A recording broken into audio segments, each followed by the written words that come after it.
ஆப்கி அதாலத்தில் industrialist Vijay Mallya மீது உள்ள குற்றச்சாட்டு. இவர் கிளாமருக்கு பின்னாடி ஓடுறாரு. விஜய் சார், உங்க குழந்தை பருவத்திலிருந்து உங்களை பத்தி தெரிஞ்சவங்க என்ன சொல்றாங்கன்னா, உங்களோட அப்பா உங்கள வேலையில கவனம் செலுத்த சொல்லுவாரு, ஆனா உங்க கவனம் சினிமாவுல மட்டும்தான் இருக்கும்.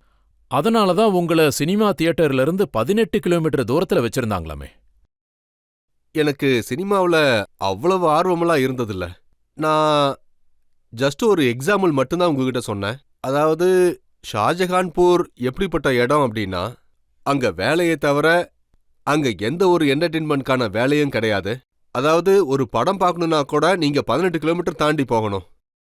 ஆனா எனக்கு படம் பார்க்கணுங்கிற ஆர்வமெல்லாம் இருந்ததே கிடையாது.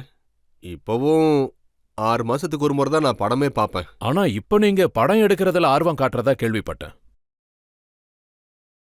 நான் ஷா வாலஸை வாங்கினேன். அதுவும் 1400 கோடி ரூபாய் செலவு பண்ணி தான் வாங்கினேன்.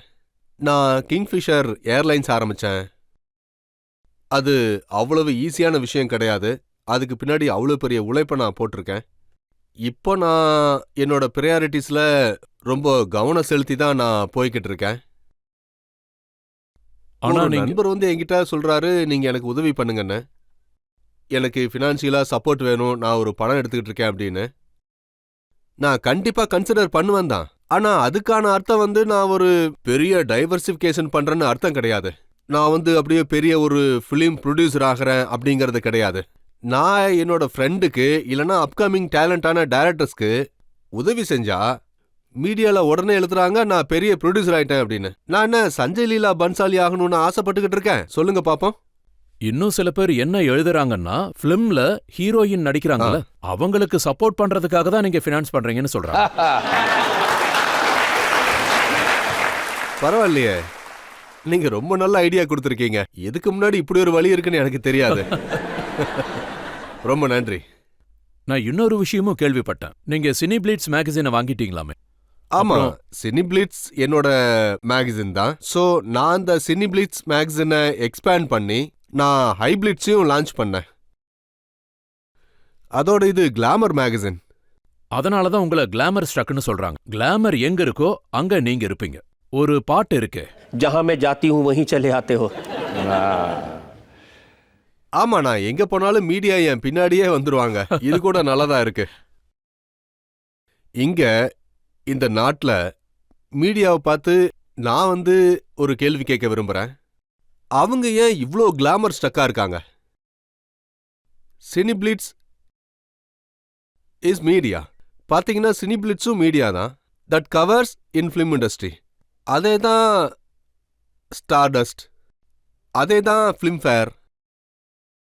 ஸோ சினி பிளிட்ஸில் நான் என்னோட இன்வால்மெண்ட்டை ஏன் இவங்க அவ்வளோ பெருசாக காட்டுறாங்க?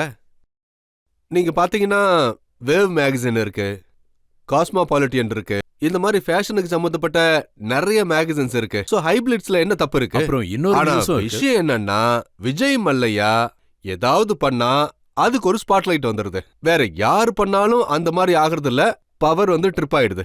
அந்த மாதிரி தானே டொனால்ட் ட்ரம்ப் ஏதாவது பண்ணா உடனே அது ஸ்பாட்லைட்டுக்கு வரும். உண்மைதான், டொனால்ட் ட்ரம்ப் ஏதாவது பண்ணா அது கண்டிப்பா ஸ்பாட்லைட்டுக்கு வரத்தான் போகுது. ஆனா நான் ஒன்னும் டொனால்ட் ட்ரம்ப் இல்லையே. நீங்க அதே வழியில தானே போறீங்க. சில பேர் சொல்றாங்க நான் பிரான்சனோட வழியில போயிட்டு இருக்கேன் அப்படின்னு. இன்னும் சில பேர் டொனால்ட் ட்ரம்ப்போட வழியில போயிட்டு இருக்கேன்றாங்க. ஆனா ஒன்னே ஒன்று சொல்லிக்கிறேன், நான் விஜய் மல்லையாவோட ரூட்ல தான் போய்கிட்டு இருக்கேன். இல்ல நீங்க பிளே பாய் ஆகிற வழியில போயிட்டு இருக்கீங்களா? ஆகிறதுலாம் இல்ல, நான் ஆல்ரெடி ஆயிட்டேன்.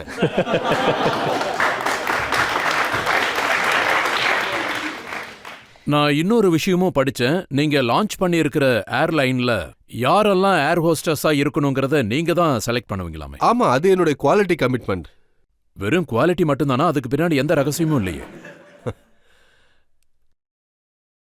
அதாவது நீங்க கேட்கறது எங்க கிங்ஃபிஷர் ஏர்லைன்ஸோட சர்வீஸ் ஆஃபரிங், ப்ராடக்ட் ஆஃபரிங் ஒரு ஹை கிளாஸ் ஸ்டாண்டர்ட்ல இருக்கு.